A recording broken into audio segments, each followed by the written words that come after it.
Lacey, Chairman of Ohio's Future Foundation, a nonprofit founded to educate and advocate for Ohioans on a variety of key issues that affect growth and prosperity in our state. Tonight, we are in the Cincinnati area discussing Ohio's budget and how it affects all layers of government throughout the state. We have assembled a great panel tonight. First, welcome John McGraw. John was elected to the Union Township Board of Trustees in November 2013, taking office January 1, 2014. He was re-elected in November 2017 and is currently serving his second term. His career of 27 years has been in business management, and he's currently employed in transportation logistics. Welcome, John, to the panel. Thank you. Next, welcome Cincinnati Councilwoman Amy Murray. Amy is serving her second term on Cincinnati City Council after being elected in 2017. She currently is chair of the Economic Growth Committee. Amy graduated from Arizona State University with a BA in economics and built a career in global business development with Brocklin Gamble for 14 years. Her expertise and experience provided an opportunity for her to create a consulting firm dedicated to assisting American companies grow their business in Japan. Welcome, Amy. Thank you so much. And finally, please welcome State Senator Lou Terhar. Lou is a graduate of the United States Naval Academy and Harvard University. He is the Managing Director for Strategic Planning Advisors, LLC, and also teaches in Xavier University's Executive MBA program. Lou is currently serving his first term in the Ohio Senate and represents the people of the 8th Senate District, which includes portions of Hamilton County. Senator Terhar is the chairman of the Ways and Means Committee and also serves on the Education and Finance Committee. Thank you for joining us, Lou. Thank you, Congressman. Let's jump right into this discussion as we have a lot to cover. You know, we've been traveling the state talking about budgets, talking about the state budget. We now know that Governor DeWine presented a budget. The House has looked at that budget, done some modifications, and has now put that budget out. Of course, we know now as the process works, it'll end up going to the Senate, and then eventually probably there'll have to be a committee that looks at both the House version and the Senate version. I'm assuming we'll hear from our senator maybe to explain that, and then hopefully come up with a budget here in the next few months. But the one thing good about our state budget is that it has the balance. The one thing bad about our state budget is that it can use sometimes numbers that may not be 100%. When you're talking about revenues, you're talking about projections, you might be able to project a little higher than anticipated to balance a budget, and that will only get you in problems in the future. We know now, after our last discussion, that the budget that's coming out of the governor's office and somewhat out of the House budget does project for a revenue growth that might be a little rich. We'll hope to see if our senator here has some comments about that. But now the budget is out of the House, Senator, are there any parts to it that have caught your attention or thrown up any red flags? There are a range of issues with the House budget that concern us in the Senate. The first would be the cut of the small business tax, which we believe is a mistake. Another is the Senate's education policies, which seem to us not necessarily to address problems, but to let their fit of peak be vended without solutions to the problems, and we're going to work on all those things. We also believe that the amount of money that the governor believes may be available to spend, and the House seems to concur. The Legislative Service Commission does not concur with that. In fact, there's a gap of almost $700 million, and we believe that we are much better off conservatively looking at the budget, and if after a year the budget is moving the way the governor and the House believe it is, then we can do a midterm balance, but in the interim, we prefer not to spend more than we have. That's very good. And I know you talked about the budget cut or the tax increase of small businesses, which I think continues to be discussed as I travel the state as well. One of the concerns is that we still do not have a state that's growing businesses. We hear a lot from the previous Secretary of State, the current Secretary of State, that we have a lot of business filings. But I'm not sure if you're aware of this, but there is a study out there that shows that we're actually dead last on new business growth versus every other state in the country, which is not a good sign. And that tax change would affect that, wouldn't it? Several things are a problem with the tax change. The first is that if you're going to encourage small business and you give them a tax cut to try to work more diligently in Ohio, and then take that away, it allows concerns like, do I really want to invest in Ohio to bubble up, which is a massive mistake. Once we take a position on how we think small business should be treated, we should stick with that position. Secondly, taking that position down to 100,000, which is the House's proposal, would still allow about 74% to 78% of the people who claim that to be able to take it, but the larger operations would not be able to claim it, and are the ones that are doing as much of the job creation as anyone else. So back to, people will tell you it's about jobs. Jobs are a result of wealth creation. If we create wealth in this state, jobs will flow from those, because wealth wants a place to be able to grow wealth, and it takes people to do that. And I believe as Republicans we should stay with that issue. The other piece on that job cut, or the tax cut, that wasn't really broadcast awfully well, is the House also cut or removed the 3% rate after the 250 and put it back to the highest rate. And therefore the highest rate in the state now, before this budget, is just a little under 5%.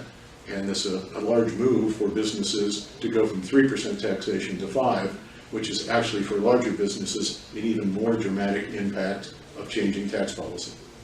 I noticed the NFIB and the Ohio Society of CPAs is really bringing this to everybody's attention. As a CPA and somebody who continues to get the literature from the Ohio Society, there's a lot of questions about that, so I appreciate you looking into that. We're going to jump around tonight between House, the state budget, and local budgets. I want to move now to Cincinnati, where we're close to tonight. Let's ask Amy, in what ways would the city of Cincinnati most benefit from the state budget? Yes. Well, first, welcome to the greater Cincinnati area. We are so happy to have you here, and glad to be here with the state representative and the local Union Township trustee. So I think how our city and most cities would benefit from the state budget, and I know that this has been talked about a lot in the last 10 years, but as far as the local government fund, that's something that has really had helped us, and then it has hurt us as far as we're trying to reconcile our own budget. So back in 2011, between the local government fund and the estate tax, Cincinnati brought in about $40 million. We are now down to 11 million. So that's a big gap to be able to manage. So for us, I think as the state budget, as we're looking at the state budget, anything that helps the local government fund is helpful to the local government. Because we're really trying to balance things. We're trying to pay for our police and fire and public safety and pave the roads. And when you have that big of a cut, even though we've now had 9 years to deal with it, it's still hard to make it up. Very good. Let's go to Senator. Townships are an economic engine in Ohio. For example, Colorado, Westchester, Liberty, Fairfield, Deerfield, Miami, and Union Townships in greater Cincinnati. They are all having economic booms and jobs growth. How is the state budget working to help townships continue to thrive in Ohio? And John, maybe you can talk to that. Sure. First of all, I echo what Amy said about the local government fund. The smaller governments, that makes up a large portion of what they do, and it's very important to address that issue. But as far as the economy goes, definitely you're seeing a lot of growth in areas like Union Township. And by the way, welcome to Union Township tonight. We're a good example. You can look closely at what we're doing here. We have multinational corporations here, road projects. We have new schools going up. This is where a lot of action is, a lot of things are happening, and I think the biggest thing the state can do for these areas is the transportation budget. Roads are key to economic development, I believe, if you build them in the right places and get people moving, get the economy moving. So I think when we look to the state government, we look for transportation dollars. Very good, and it's great to be here. I've often said Claremont County is where I started. 35 years ago, I started my first business. I acquired a facility in Felicity, Ohio, so I'm very familiar. And by the way, I used to drive from Wadsworth, Ohio, down here, so I do understand the roads too. They're important to get back and forth. Senator, do you see any thoughts when it comes to local government funding? Several, if you don't mind. No? First, the local government fund was a creature of the Great Depression when local governments had no money. It became almost an entitlement program through the state process. The Counties are creatures of the state and can't raise any money without the state allowing them to raise it, and therefore they have one piece of this issue which is separate.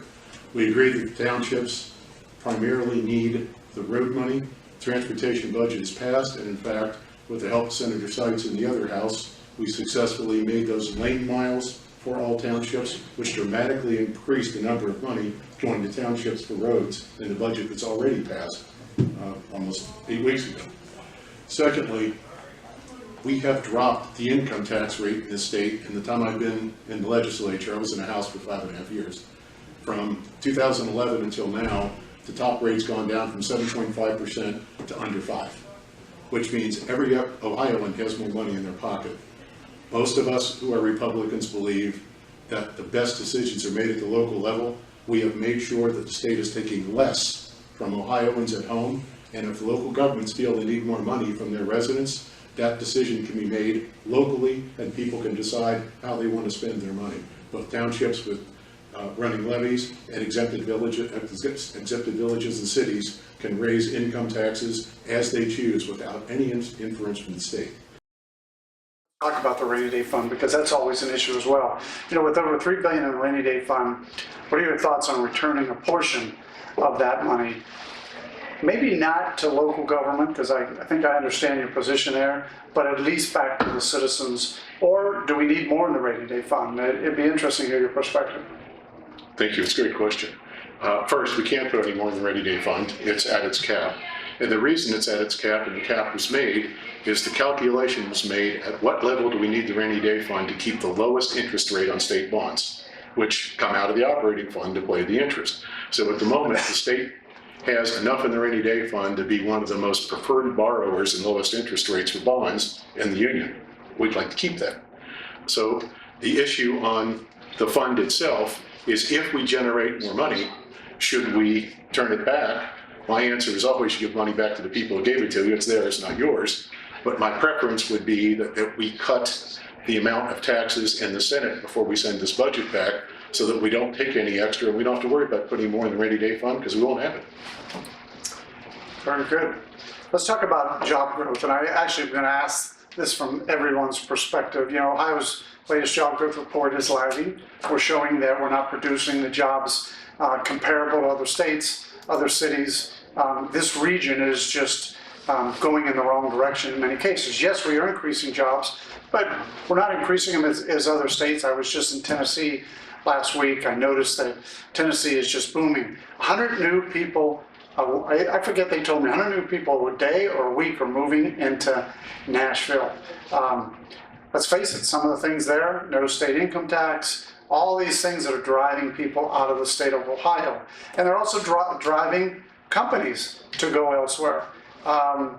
With that said, you know, and how will the Senate look to reel in proposed spending in the budget so Ohio can maintain a sustainable budget, knowing that, you know, we are falling behind? We're talking about spending a lot of money. What are some of the things that at least the viewers get a better understanding on how you're going to be able to reel some of that spending in, either today or down the road? I think that's a great question, but it needs another layer on it. And that layer is, we have a lot of jobs in Ohio that aren't being filled because we don't have people qualified to fill them. And that goes back to, what's the education system doing, which is the second largest piece of the budget after Medicare and Medicaid, which, by the way, is half of the state budget. And then primary and secondary education. And I happen to be I'm on the finance committee, but I'm also the chair of the subcommittee on K through 12 education.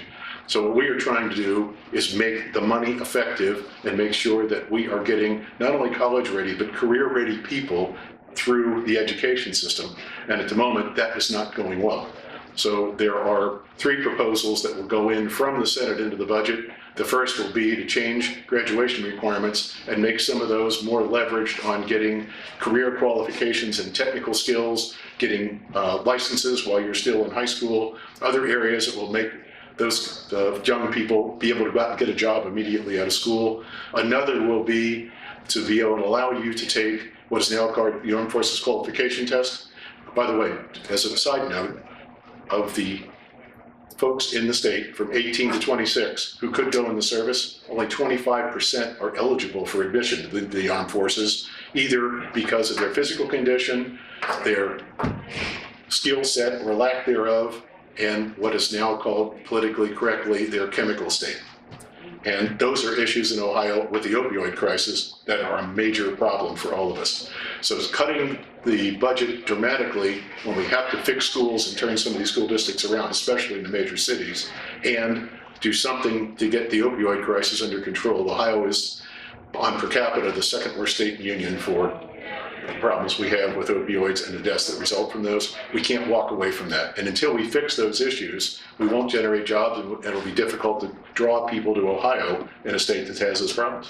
Before I move to the city and township and ask a similar question though, we just did a Vote Tech Facebook Live event just a couple weeks ago. One of the issues that Vote Tech finds is that when they take a student, because we all know that the current education system really promotes high schools to train people to go to college, and it forgets about the military and the vocational education side of things. And what we heard was that if an individual comes out of the high school and goes to Vote Tech, that high school loses money. So there's no incentive for the high school to push the kid or the young adult over to a Vote Tech education, even though that's where they're better at, or even toward the military, because those are taking dollars away. Will that be something that's addressed in the future budgets? Actually, in this budget, the Senate has a provision that we want to put in the budget that the state will pay for them to go to, not only to go to the Vote Tech, but will pay for them to take the test. And some of these are up to $2,000. So these kids who are ready to take the test and want to go that way, are not precluded from doing that because they can't afford to take the test. We'll pay for it from state funds. Amy, let's talk about the city and job growth again. It's across the country. Ohio compares as falling behind the other states.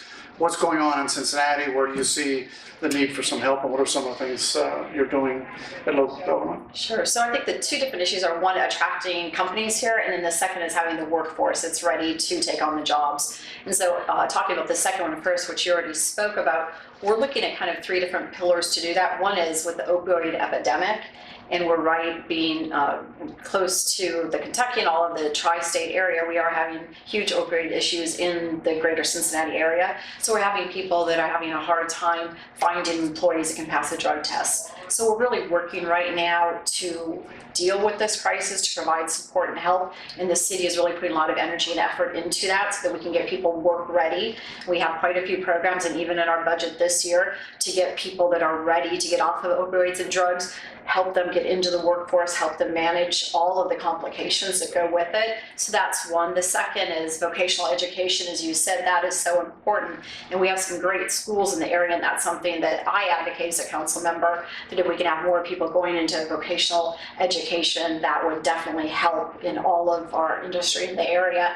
And then the third one is military. And so those are areas where we're really trying to help our high school students and people go into, but then it's attracting the jobs. And lately we've done a really good job with our economic engine in the area, Ready Cincinnati, but also in the past we've kind of had our major economic engines not working together. So we have the city kind of in their own silo. We're very close to northern Kentucky, that's in its own silo. We have the county, and so we're really working together to look at some areas where we can have a huge amount of space to bring in manufacturing, to bring in development, and working together as partners. So it's not that if the city loses it, but it's in the county, we've lost. It's the greater good for the greater Cincinnati area is all those people will be working. John, how about you in the townships, and what do you see doing to kind of bring business into your local area? Well, the senator said it right about education, and I want to thank the state of Ohio because my son is going into the National Guard, and he's one of those people who do qualify, so that's great news. But they're going to help pay for his college, and it's a really great deal. So I think those kind of things, those stories need to be told more. But also, our township, we have a unique partnership with West Claremont Schools where we took TIF dollars and are actually helping pay for a new high school that was built out here. So we put education first, and it's really brought economics to our township, because when we did that, it opened up the door for all kinds of new businesses who want to locate here because we got great schools, and that definitely attracts people. And when you're competing against Nashville and cities like that around the country, you got to have the best schools. You got to have the best roads. You got to have a safe place. So we have great cooperation with the City of Cincinnati Police. They're a great police department, and I think supporting police is a great way to go. We talked with the senator earlier about the changes in the House budget, where they're going to change the small business tax exemption from 250K to 100K. How do you think that'll impact business in your area? Well, in our area, that's huge because we have a lot of small businesses that start out here and they turn into big businesses. One is Holman Motors, for instance. They've been around for a long time, but they started out a very small dealership and are now one of the largest in the country. So by taking the small businesses and getting them started, getting them off the ground in places like a Union Township or even Cincinnati, I think you'll see those places take off and grow their business. So this would affect those small businesses who are just getting started, you're saying? Right. And those are the businesses that eventually become the big businesses as they continue to grow. And we've seen that a lot right here in our township. We got some great businesses started here that are nationally known now.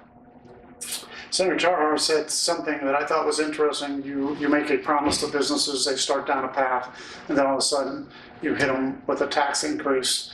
Amy, how do you think that affects businesses in the Cincinnati area? Oh, I think it absolutely impacts them, and we're really looking at growing small businesses. We have quite a few incubators in the greater Cincinnati area, so we want those businesses to be able to start in Cincinnati and grow, but to have the tax benefits that they need to grow to their appropriate level. So I think that's really positive and will help us because that's where so many of our new jobs are coming from, are the smaller businesses.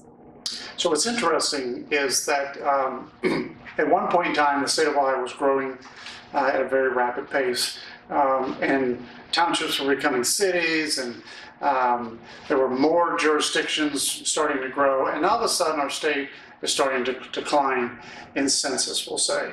And it shows that even in congressional districts. At one time we were at 23, now we're at 16, we're probably going to be at 15. So we're declining, yet we still have all these local governments. We still have even local school districts. I'm going to ask each one of you your thoughts there. I know this is a tough question many times if you're in politics, because if you're a school district, you want to maintain your mascot, even though there could be the need to start consolidating cities. Maybe up in Cleveland area, I can tell you there are 3 small cities that were born out of a large township that now are back to the same. They were growing at a pace. They could have been 3 cities. Today, they're if you look at their growth pace, their decline, they probably should go back to a township. And I'd love to just ask each one of you what your thoughts are, and I'll go with you first. Well, I think there's a lot of small villages that I've come across, and there's some right here in Cleveland County that are really struggling and probably should dissolve. I think if the state can make the rules easier and help them, if they actually should dissolve, to do it. Some say they can't do it because they can't afford to dissolve because they don't have the money to pay the attorneys to do it. So I think in some cases, there's probably some villages that would be better off to dissolve back into their township and make a stronger township versus trying to have a village and a city compete for the same funds. And I think in the long run, that'll make the bigger cities get stronger. So I think some cities and real small villages need to look at the reality that they're just not serving the people like they should be able to. And it's unfortunate, but if you're going to attract new people coming in, you got to have the infrastructure of water, you got to have electric, you got to have internet. And if your village isn't providing that, people aren't going to move there. Amy, your thoughts in the Cincinnati area? I was a mayor of a community in Northeast Ohio, 25,000 people, and we used to have to provide services to all the outside townships and areas who wanted to keep their identity, but in the end, we were providing everything for them. Well, just give me some of your thoughts on the Cincinnati area. Some people that will be watching this, don't know a lot about Cincinnati and the outskirts of it. Yes. So I think we can look at Indianapolis as a really good model. So they have more of a regional government approach, and I think that's something that we should definitely look at within our region because it would give us economies of scale. Instead that we have so many different police departments, fire departments, so a lot of duplications of services. And I understand there's a lot of issues if you try and combine things, but I think when you look at what Indianapolis has done and some other cities, you're able to provide better services at a lower cost when you go to that regional approach. Now, I don't think that that's going to happen in the greater Cincinnati area. I don't think there's a political will at all to even begin to look at it. I mean, we've looked at small examples of where can we work together with the county, where can we, combine forces, and that's been really tough to be able to do. So I'm not very optimistic, but I think that's definitely the right approach to go. You mentioned political will. That always is the problem to get things done, whether it's in Washington, whether it's cities, whether it's in townships or even state level. The political will sometimes means you have to disrupt the system. I've often said some of the best leaders are the ones that are hated at first and then loved after they've disrupted it and changed it.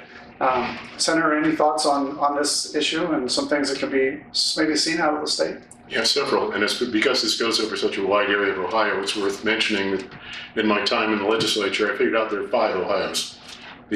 Each part of Ohio is very different. Southwest Ohio, we have some biggest townships in the state. In fact, the townships provide the services to the little cities.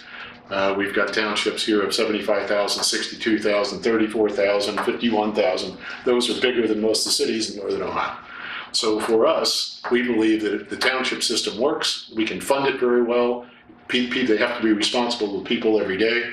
And as long as we take care of the road issue, which I think we have, doing lane miles for townships, the townships do just fine down here, taking care of themselves and moving on.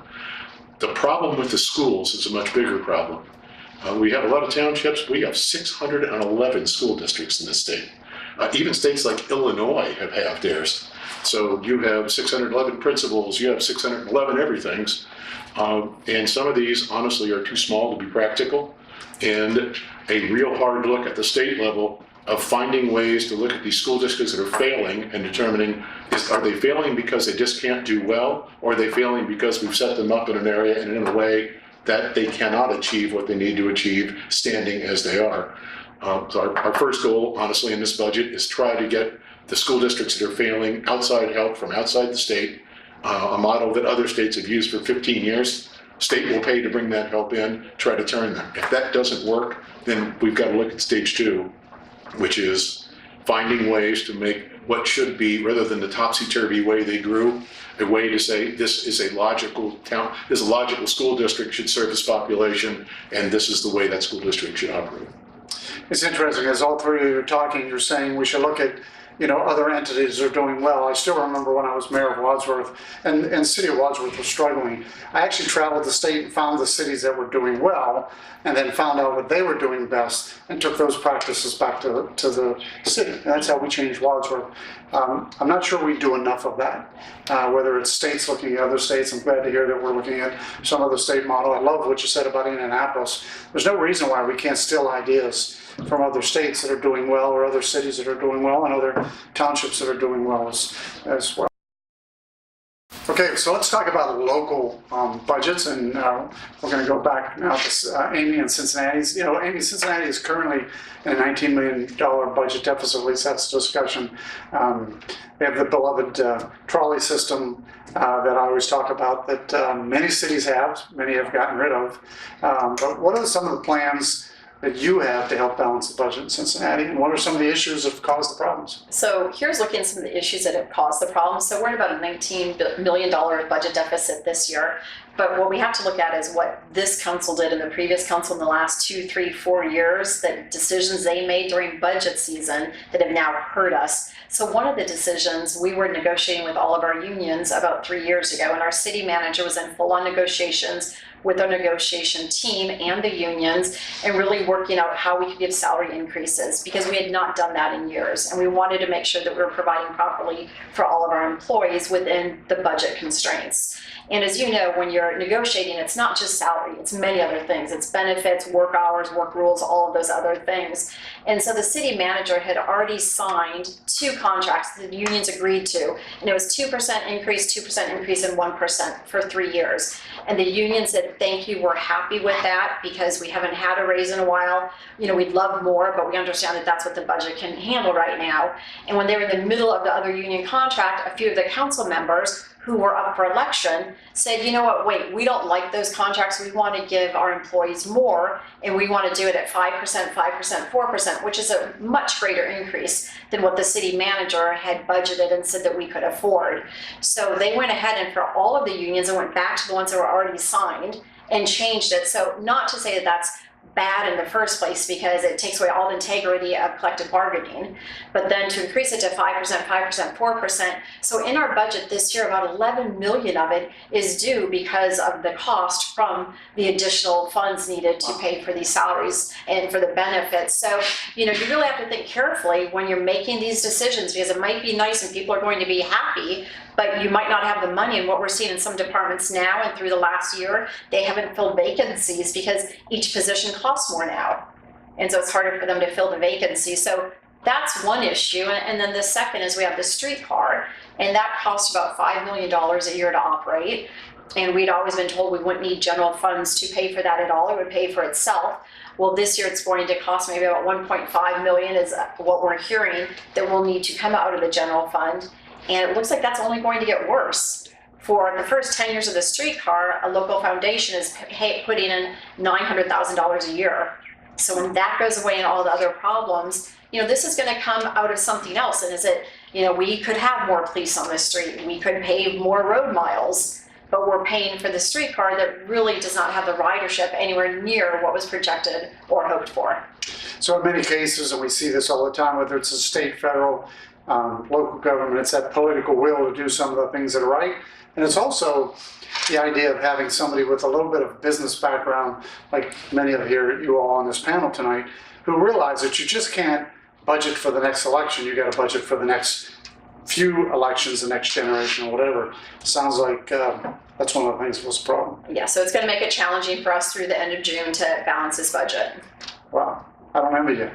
You could be the federal government who doesn't care. They just keep spending. John, let's talk about the Township. What is the top struggle in Union Township that you're facing? What do you think can be done to remedy the issue? Well, I think balancing new growth and new opportunities with keeping a good, safe lifestyle. So sometimes we'll approve a project where residents say, well, you're adding too many new homes, maybe, and that becomes a controversy. But you also have to look at the revenue that and new opportunities that'll bring to your township. And one thing we've been really good at, though, is building community. We're not just focused on $500,000, $1 million houses. We're focused on retirement homes for disadvantaged elderly people. We're helping partner with the senior services here in Claremont County to bring those to our township. We're also looking at, in some cases, new apartments. People sometimes are against apartments, but we're finding that empty nesters are moving in apartments now. They don't want to cut grass anymore, and they're looking for opportunities to live in a place where all the maintenance is taken care of. So we have to look at balancing single-family homes versus apartments versus adequate retirement places. So those are some of the issues that we face because of the growth. You're trying to balance out what's the best way to do it, and so that's always a challenge. You know, it's interesting, and again, I always go back to my background. I remember in the city of Wadsworth, we had an interstate going through, and I basically took the land around the interstate and was able to convert that to a commercial revenue source. And I remember the people saying, "You're hurting our community." And I go, "Well, when the road went through 25 years ago, it changed the community. So you might as well take advantage of that." Do you have any of that in your area that you're looking at as well? Definitely, but it also provides a lot of revenue, like you talked about, like the shopping areas real close to here with Jungle Gyms. We also attracted Crossroads Church to move into Jungle Gym Shopping Center, and that brings 8,000 to 10,000 people a week into our community to visit. And that kind of revenue comes in. We haven't had to have a tax levy out here since 2009. So because of the new revenue, new business, new opportunities, we're able to keep our budget on track. And keep our staff small. We do more with less. We have a great group of people who work here, and I think that's something everybody can look at is how do you get your staff smaller and do more with them. What are some of the things you're doing? I know when I was in business and I had a choice between being in a city, being in a township, many times I would find a township that was able to maintain an economic solvent ability for me to produce, and employ people, but staying out of that tax space that was inside the city. Tell me some of the things you're doing to make sure that businesses come your way, but at the same time can have a solid base to grow. Yeah, and that's a great thing about a township is most of our township, there's no income tax. We do have some JED districts where there is payroll tax, but it's only 1%. And, but businesses want to locate here because of the lower taxes. Also, just less red tape. With a smaller government like a township, businesses can come in and meet our planning department and meet our administrator all in one day. There's not meeting after meeting after meeting. So we get their plans done quickly. We help walk them through the county level to get the permits, and they can get their business up and running very quickly. And that's what they're looking for, is fast opportunity. They don't want to wait 3 years to get a Chick-fil-A built. They want to build it today. So we help them cut that red tape and get those businesses up and running. So I think that's a big advantage for small businesses. One of the things I learned when I was not only as mayor, but also in Washington, was that really growth, for whether it's a city, a township, or even a state, comes from the employees. It doesn't really come from the business as much as the employees. And if you can give the business an opportunity to grow and continue to employ people, those individuals are paying payroll tax. A lot of people don't realize in Washington, 90% of the revenue that goes in the treasury is payroll taxes, 10% is corporate taxes. Yet we continue to go after the corporations versus trying to give them the ability to grow, which is one of the problems with raising taxes on corporations.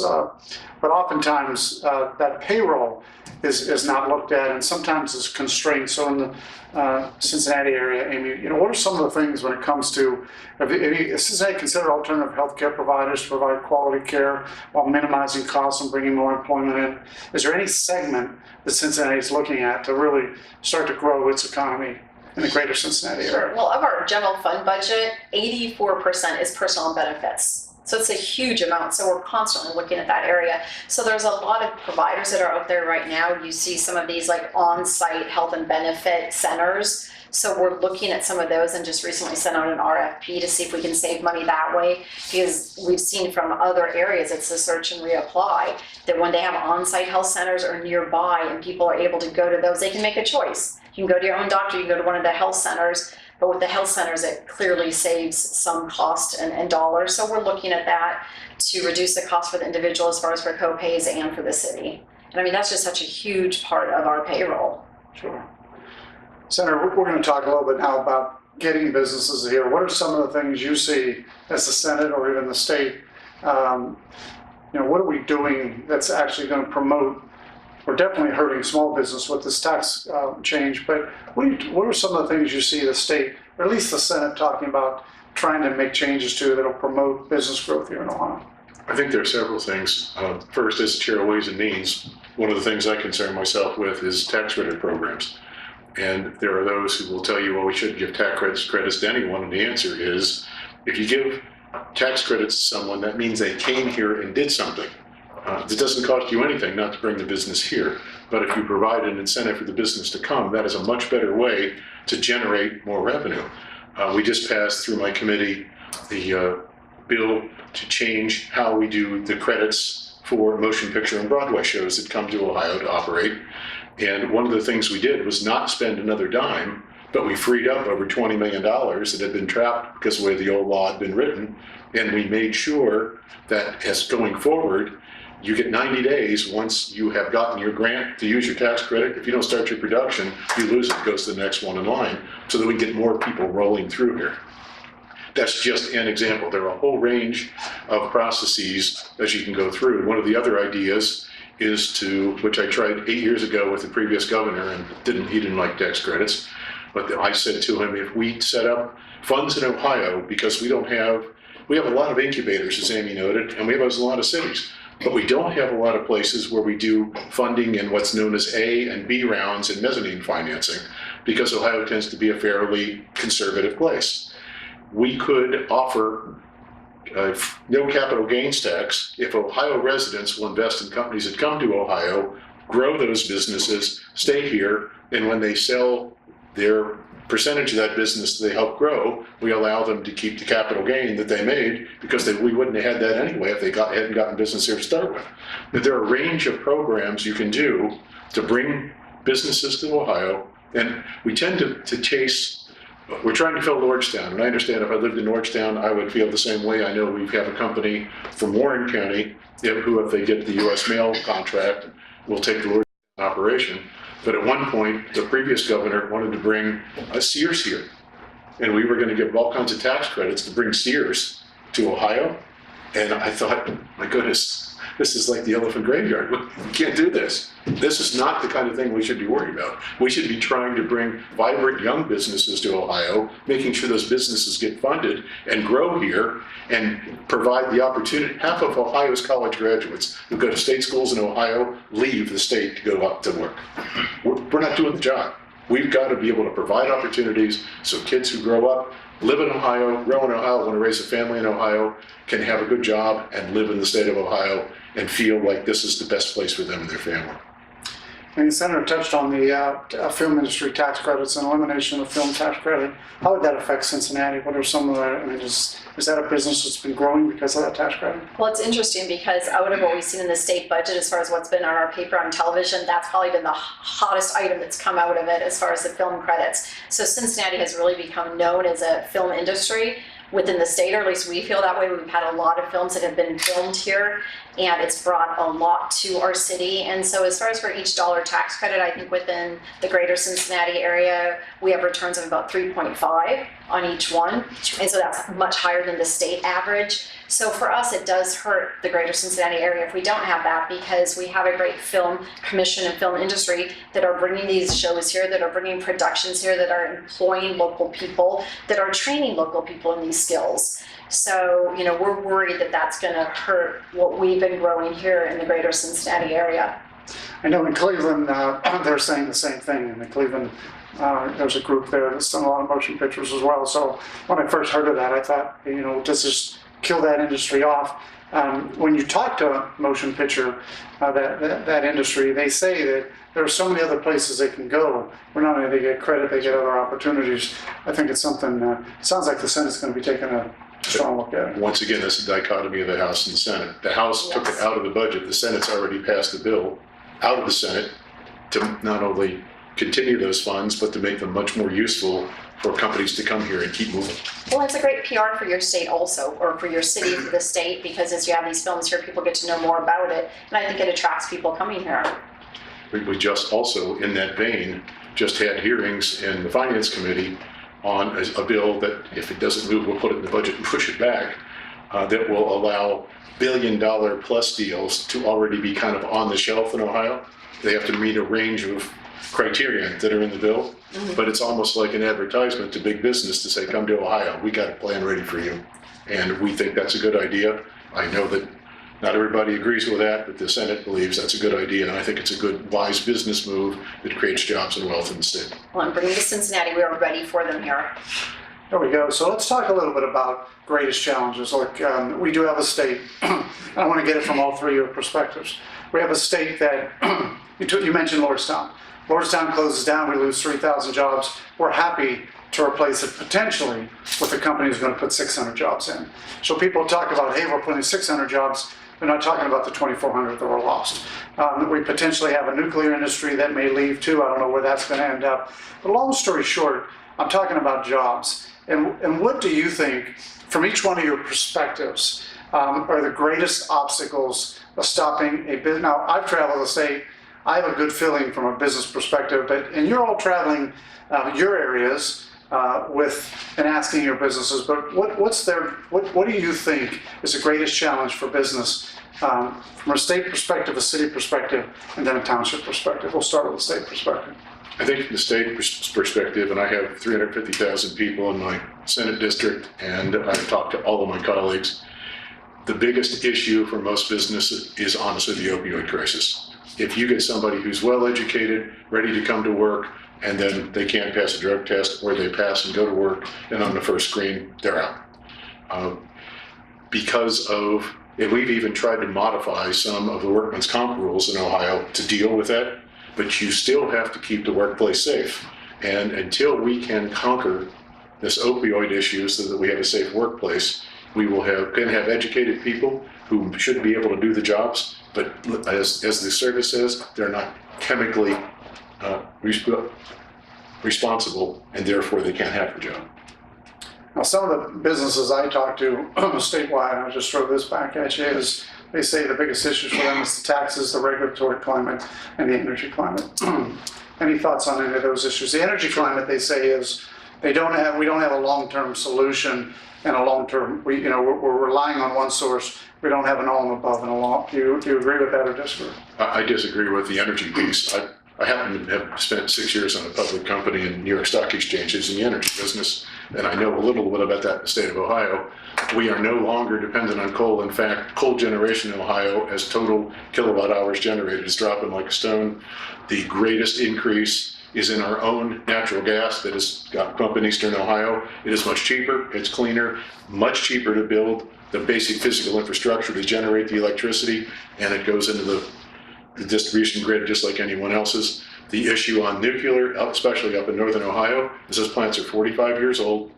They produce a smaller and smaller percentage of what's in Ohio, and the green credits, everything's green because there's no emission, but I still have, and so does every other Ohioan, realizes we're burying under those plants spent nuclear fuel that is not, it's going to have a half-life of a heck of a lot longer than we or our grandkids. So therefore, what's really green has to be addressed. The issues we have with renewable energy in Ohio, it hasn't grown that much at all as a total percentage of what we do.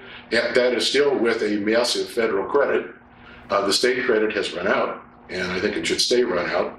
But we also pay utilities, and the best thing we've done, I think, at the state level is the energy savings that we encourage through utilities for homeowners, and the payback on that is about $4 to $1. That's worked extremely well.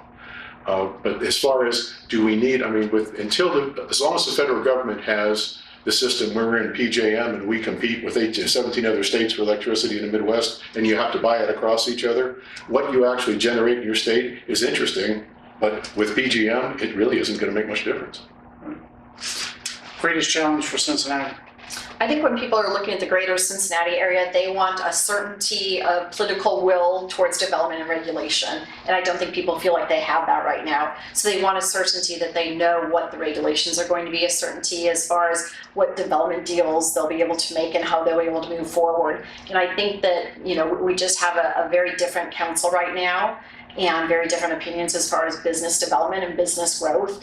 And so I think that that's a big challenge for us. And also the earnings tax, we're at 2.1% right now, but if you look at property tax and other things, I think other states, other areas, you don't have an earnings tax. And so we have to be very, very careful, because often I see other council members saying we need to increase it because we can, and then we'd be able to handle this budget deficit that we created on our own. And the problem is you increase it, we're gonna lose companies looking at Cincinnati. And we have places, Union Township, Kentucky is right across the river, Indiana is right there. We have a lot of other places where people can look for business, so we need to be as competitive as we can be. We know that Brocklin Gamble has moved, I think it's 1,100 jobs, not only out of the Cincinnati area, but they're moving them into another state. Any reasons there that you're aware of that, I've talked to them that they have some concerns. They're one, by the way, that has some concerns with our energy grid. Mm-hmm. But they also said regulatory climate, they also said tax climate. Is this tax issue big for them?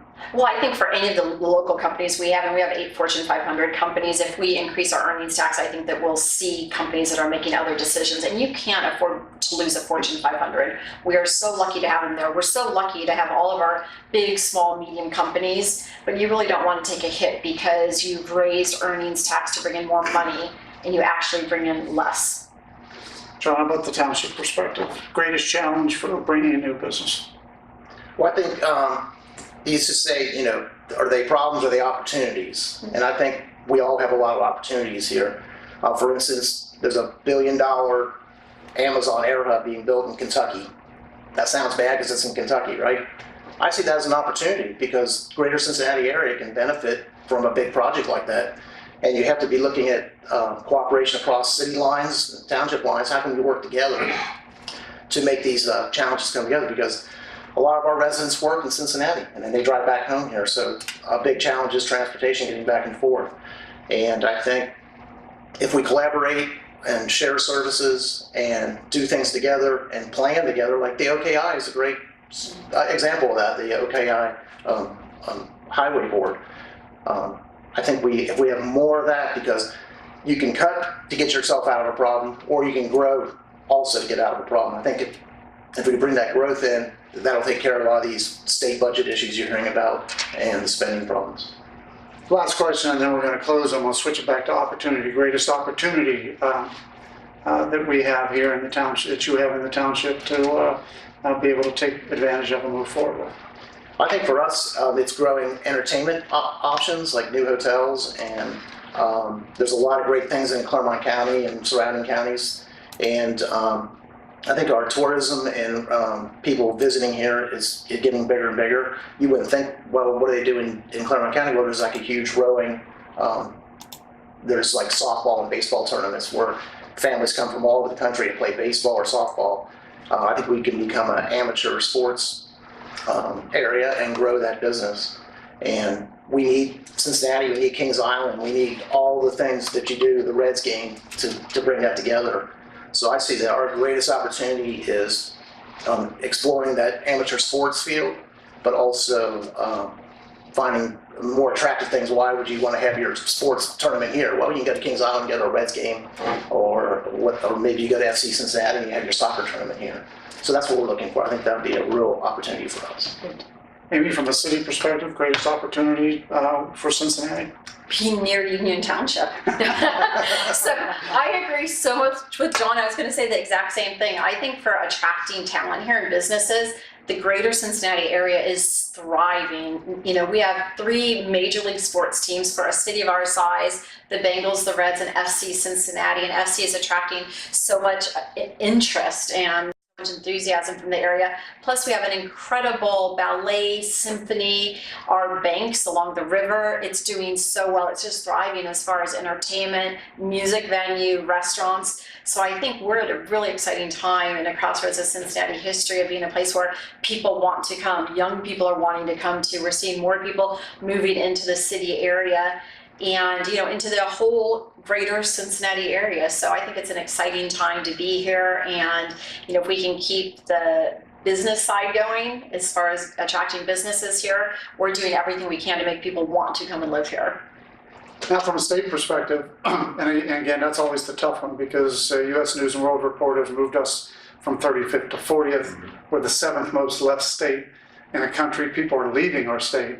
But what do you think, from a state perspective, Senator, is the opportunity? How do we really turn the state to a point where we can change it and make it a state that is not 40th anymore, but heading back to where it was many, many years ago, so it becomes the place that our children, our grandchildren, as I travel the state, I always ask everybody, how many of your children, grandchildren, or relatives have left the state? 95% of people put up their hand. How do we change that? What are the opportunities for Ohio? I think one of our biggest problems, and therefore our biggest opportunity, is this state is so overregulated that you can't get anything done. We have over 30% more than the average of states in the United States on regulations of about every size, shape, and color. And there is a major push in the Senate that we did last year. It didn't go through the House. We have just passed it again to send it back. That will force a review through the Joint Agency Rules Commission, which is part Senate, part House, that will require 30% of those rules to be gotten rid of in the next 3 years. And if we can do that and do it succinctly and well, not with a machete, but with a scalpel, we can bring more businesses here. We can make it look attractive to come here and operate, and make it easier for new businesses to start without jumping through so many hoops. I appreciate that. And again, that's what Ohio's Future Foundation is all about. We're talking about ways that we can make Ohio better for our future. So that wraps up the forum tonight on Ohio's budget. As you heard, what happens in Columbus directly affects all of our citizens and businesses. Thank you to our Senator Terhar for being here, and Councilwoman Murray and Trustee McGraw. We appreciate your insights and input tonight. Thank you all. Ohio's Future Foundation is committed to continue to have discussions like this all over the state to bring awareness to issues and educate citizens to help them lead the discussion and to lead Ohio forward. If you're interested in joining us, visit our website at www.ohiosfuturefoundation.org. Thank you for watching tonight. I'm Jim Renacci. Good night.